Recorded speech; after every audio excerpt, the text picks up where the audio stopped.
അച്ഛനും മോളും കൂടി ബൈക്ക് ക്ലീൻ ചെയ്യണ കണ്ടോ? കുറേ നാളുകൾക്ക് ശേഷം ഞങ്ങളൊരു ബൈക്ക് ട്രിപ്പ് പ്ലാൻ ചെയ്തു. ലോങ് ട്രിപ്പ് ആയതുകൊണ്ട് തന്നെ വിച്ചുവിനെ ഞങ്ങൾ കൊണ്ടുപോകുന്നില്ല കേട്ടോ. ഏപ്രിൽ മന്ത് ആയതുകൊണ്ട് കോടയൊന്നും പ്രതീക്ഷിക്കാണ്ടാണ് ഞങ്ങൾ പോയത്. പക്ഷേ ഇത് കണ്ടോ, റൈഡ് ചെയ്യാൻ പറ്റിയ ക്ലൈമറ്റ് ആയിരുന്നു. മൂന്നാർ ടു കാന്തല്ലൂർ ട്രിപ്പാണ് കേട്ടോ ഇത്. മൂന്നാർ എപ്പോൾ പോയാലും പോകുന്നൊരു സ്പോട്ട് ഉണ്ട് കേട്ടോ. അവിടെ നിന്നൊരു ഫ്ലേവർ ടീ മസ്റ്റാണ്. ടീയൊക്കെ കുടിച്ച് ഞങ്ങൾ വീണ്ടും റൈഡ് കണ്ടിന്യൂ ചെയ്തു. പോകുന്ന വഴി നല്ല വ്യൂ പോയിൻ്റൊക്കെ കാണുമ്പോൾ വണ്ടി നിർത്തി കുറേ ഫോട്ടോ ഒക്കെ എടുത്തിട്ടാട്ടോ പോയത്. ഒട്ടും ധൃതിയില്ലാത്തൊരു ട്രിപ്പായിരുന്നു കേട്ടോ. കാഴ്ചയൊക്കെ കണ്ട് ഫോട്ടോ ഒക്കെ എടുത്ത് പയ്യെ റെസ്റ്റൊക്കെ എടുത്താണ് ഞങ്ങൾ പോയത്. വിശക്കുമ്പോൾ കട്ടനും ബ്രെഡ് ഓംലെറ്റൊക്കെ കഴിച്ച് പിന്നെയും റൈഡ് ചെയ്യും. മൂന്നാറിലിപ്പോൾ ജക്കറണ്ട പൂക്കളുണ്ട് കേട്ടോ. നല്ല ഭംഗിയാ ആ പച്ചപ്പിൻ്റെ ഇടയിൽ നല്ല വയലറ്റ് പൂക്കൾ.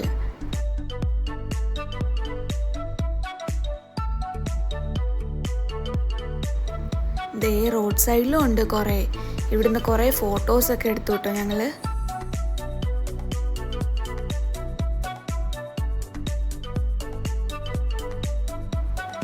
ഈ ട്രാക്ടർ കണ്ടോ, ടീ ലീവ്സൊക്കെ ചാക്കിലാക്കി ഫാക്ടറിയിൽ കൊണ്ടുപോവുക.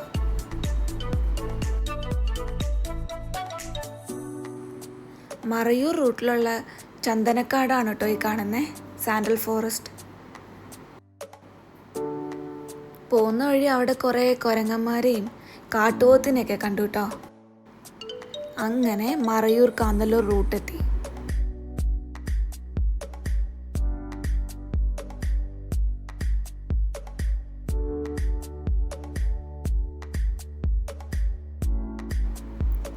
ഇവിടെ നിന്നുള്ള വ്യൂ കാണാനും നല്ല രസമില്ലേ.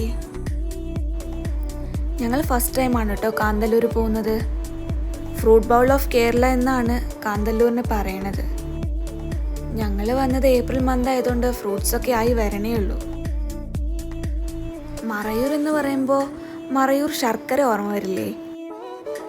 ഇവിടെ ശർക്കര ഉണ്ടാക്കുന്ന സ്ഥലം കേട്ടോ. കരിമ്പിൻ്റെ ജ്യൂസ് അവർ വലിയൊരു പാത്രത്തിലിട്ട് തിളപ്പിക്കും. അറൗണ്ട് ഒരു 3 to 4 hours പ്രോസസ്സാണ് കേട്ടോ അത്.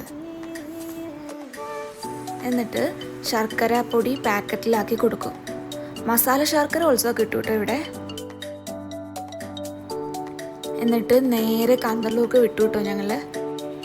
അവിടെ ഞങ്ങൾ റിസോർട്ട് ബുക്ക് ചെയ്തിട്ടുണ്ടായിരുന്നു. ഇവിടെയാണ് ഞങ്ങൾ അന്ന് സ്റ്റേ ചെയ്തത്.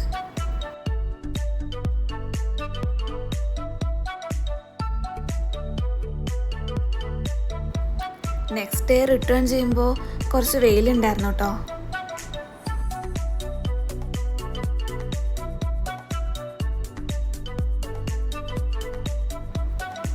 മൂന്നാർ എത്താറായപ്പോൾ വെയിലൊക്കെ കുറഞ്ഞ് തണുപ്പൊക്കെ ആവാൻ തുടങ്ങി. ഗുണ്ടുമല എത്താറായപ്പോഴേക്കും ഞങ്ങൾക്ക് വിശന്നു കേട്ടോ. എന്നിട്ട് മാഗിയും കട്ടനൊക്കെ കുടിച്ച് അവിടെ ഇരുന്നു. കുറച്ച് കഴിഞ്ഞപ്പോൾ ദേ വലിയ മഴ. പിന്നെ റെയിൻകോട്ടൊക്കെ ഇട്ട് ബാഗിനും കവറൊക്കെ ഇട്ട് ഞങ്ങൾ റൈഡ് തുടങ്ങി.